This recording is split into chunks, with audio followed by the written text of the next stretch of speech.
Hello friends, welcome to Nalini's kitchen. இன்றைக்கி நம்ம புதுவிதமான ஒரு ஸ்நாக்ஸ் ரெசிபி தான் பார்க்க போகிறோம். பேபிகார்ன் 65. குழந்தைங்கள்லேருந்து பெரியவங்க வரைக்கும் எல்லோரும் விரும்பி சாப்பிடுவாங்க. சுலபமாகவும் செஞ்சிடலாம். நான் இன்றைக்கி 250 கிராம் அளவு பேபிகார்ன் எடுத்திருக்கேன். இந்த மாதிரி குறுக்க நெடுக்க 4 பீஸாக கட் பண்ணி எடுத்துடலாம். இப்போ ஒரு பாத்திரத்தில் தண்ணி சூடாயிட்டிருக்கு. 1 ஸ்பூன் தூள் உப்பு சேர்த்துடலாம். இப்போ நம்ம கட் பண்ணி வச்சுருக்க பேபிகார்ன் இதில் சேர்த்துடலாம். ஸ்டவ் மீடியம் ஃப்ளேமில் வச்சுட்டு 5 நிமிஷம் அப்படியே தண்ணியிலே இருக்கட்டும். 5 நிமிஷம் கழித்து ஸ்டவ் ஆஃப் பண்ணிவிட்டு தண்ணி வடிச்சிட்டு எடுத்துடலாம். அதிக நேரம் தண்ணியில் விடக்கூடாது. பேபிகார்ன் சாஃப்ட் ஆகிடுச்சுன்னா உடைய ஆரம்பிச்சிடும். இப்போ நம்ம 65க்கு மசாலா ரெடி பண்ணிக்கலாம்.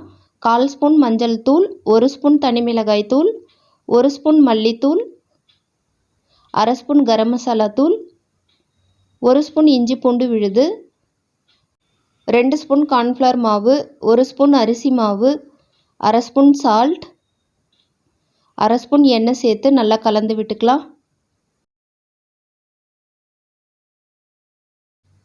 இப்போ கொஞ்சமாக தண்ணி சேர்த்து இந்த பதத்துக்கு நல்லா கலந்து எடுத்துக்கலாம். இப்போ நம்ம தண்ணி வடிச்சிருக்க பேபிகார்னை இதில் சேர்த்துடலாம். பேபிகார்ன் உடையாமல் மெதுவாக நல்லா மசாலாவை அதில் கலந்து விட்டுடலாம். பாருங்கள் ஃப்ரெண்ட்ஸ், நல்லா மிக்ஸ் பண்ணி எடுத்துட்டோம். இப்போ கடைசியாக 1/4 ஸ்பூன் மிளகுத்தூள் சேர்த்து மிக்ஸ் பண்ணி எடுத்துக்கலாம்.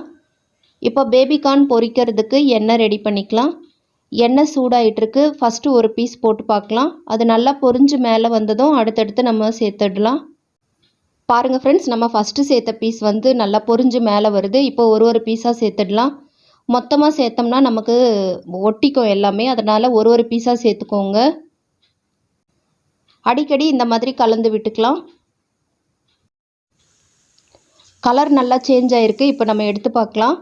ஆனால் சவுண்டு வரல பாருங்கள். நல்லா முருகலான சவுண்டு வர வரைக்கும் நம்ம பொரிச்சு எடுக்கணும். இப்போவுமே பார்த்திங்கன்னா லேசாக தான் கேட்குது. இன்னும் ஒரு நிமிஷத்துக்கு நம்ம விடலாம். கருகாமல் பார்த்துக்கோங்க. இப்போ பாருங்கள் ஃப்ரெண்ட்ஸ், கலரும் நல்லா சேஞ்ச் ஆகிருக்கு. நல்லா சவுண்டு கேட்குது பாருங்கள். இந்த அளவுக்கு முருகலாக ஆகிற வரைக்கும் நம்ம பொரிச்சு எடுக்கணும்.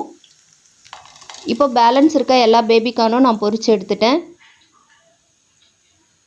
நீங்கள் இதை தனியாகவும் சாப்பிடலாம். இந்த மாதிரி டொமேட்டோ சாஸை தொட்டும் சாப்பிடலாம். டேஸ்ட்டு சூப்பராக இருக்கும்.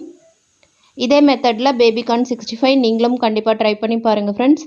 இந்த வீடியோ உங்களுக்கு பிடிச்சிருந்தா மறக்காமல் லைக் பண்ணுங்கள். சேனலை சப்ஸ்கிரைப் பண்ணுங்கள்.